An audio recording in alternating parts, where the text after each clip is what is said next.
Salut, c'est Trado. Voilà ma vidéo de mise à jour pour l'indice parisien.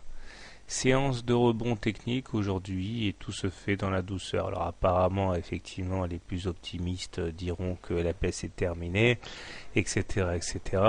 Mais pour l'instant, lorsqu'on y regarde de près, eh bien, tout ce qu'on voit actuellement aujourd'hui, c'est un simple rebond technique. Je m'en explique.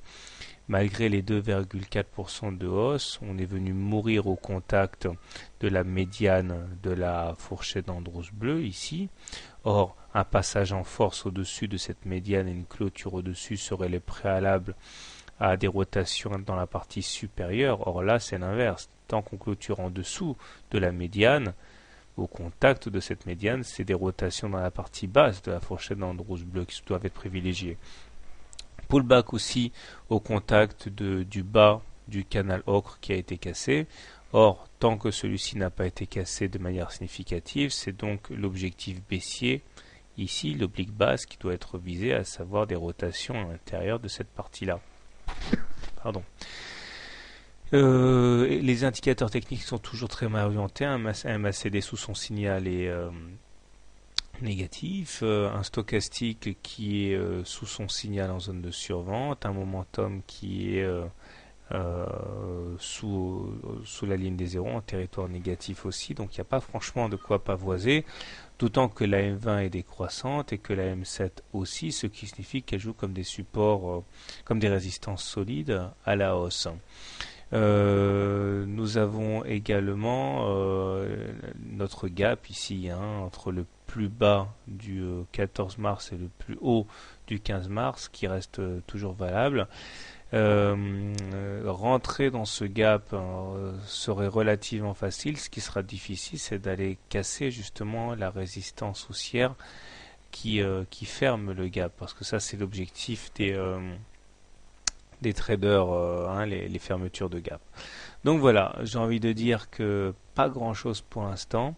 S'il fallait chercher un véritable signe positif, en fait, c'est pas là que je chercherais, mais plutôt dans la structure de la bougie du jour, qui s'apparente à un harami haussière. Je rappelle que j'ai fait une page didactique sur la partie à prendre.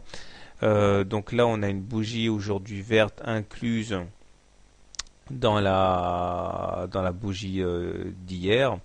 Donc, pardon.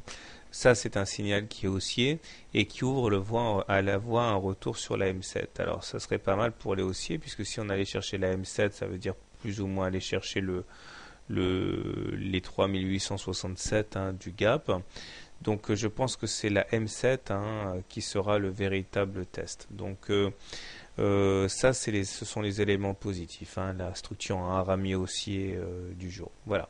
Alors, si vous êtes haussier sur le CAC, eh bien, vous pouvez justement jouer cette structure haussière du harami pour aller viser la M7.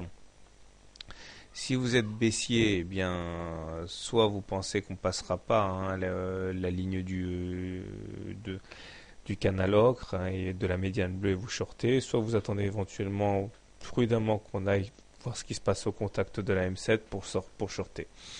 Quant à moi, puisqu'on est en dessous d'une M20 baissière, je considère qu'on est en tendance baissière. Par contre, il est vrai que la structure du harami, et je le répète pour la troisième fois, ouvre la voie à un rebond technique. Donc il faudra être prudent, quelle que soit la solution que vous adoptez. Voilà, bonne soirée, bon trade et à demain.